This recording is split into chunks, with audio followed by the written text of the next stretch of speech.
Sheriff Dave, I'm John Lamborn, local attorney in town. I've been practicing here since 1995.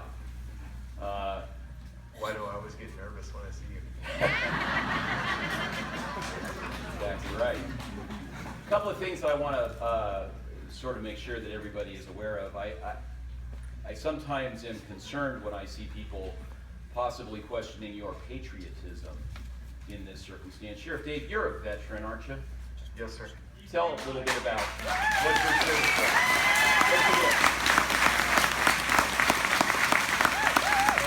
I joined the United States Army straight out of high school when I was 18. I've done a total of about 8 years active. Retired out of the reserves 2 years ago with 21 years of combined service between active guard and reserves. I served in Somalia back in '93. Y'all seen Black Hawk Down? That wasn't me. I served in Afghanistan in 2008, 2009.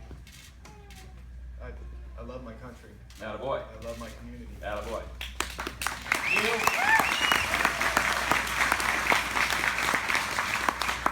You swore an oath to defend the Constitution, right? I did, sir. You did. You don't get to pick and choose, though, do you? I don't get to pick and choose which laws I uphold in my job, no, sir. There you go. I've seen a lot of comment out there that would seem to indicate that people think that the sheriff gets to usurp or pick and choose what fights he's going to get to as it relates to constitutional issues. You don't have that discretion, do you? That's not the way I understand it, sir. Okay, all right.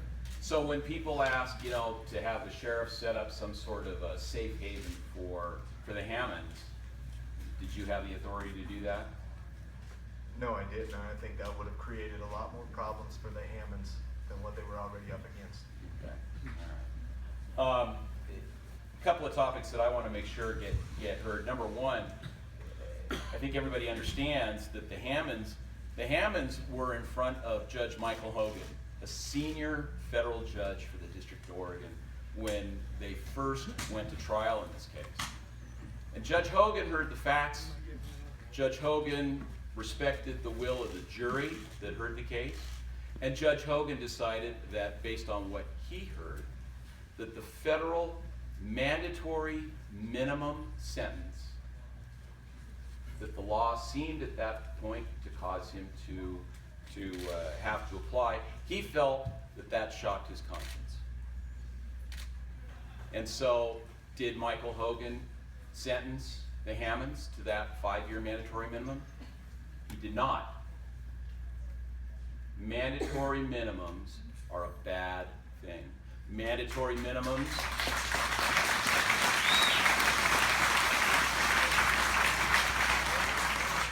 I'm a criminal defense lawyer, okay?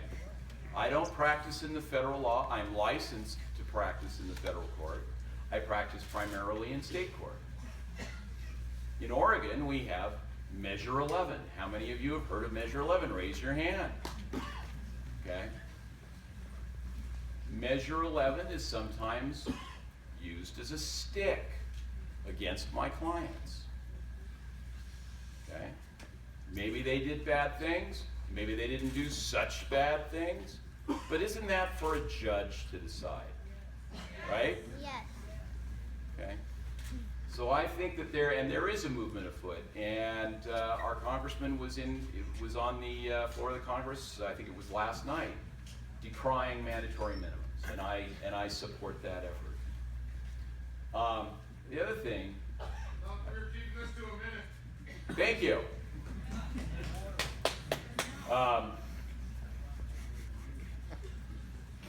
You don't come into Harney County, which is supposedly, and is, a very friendly place.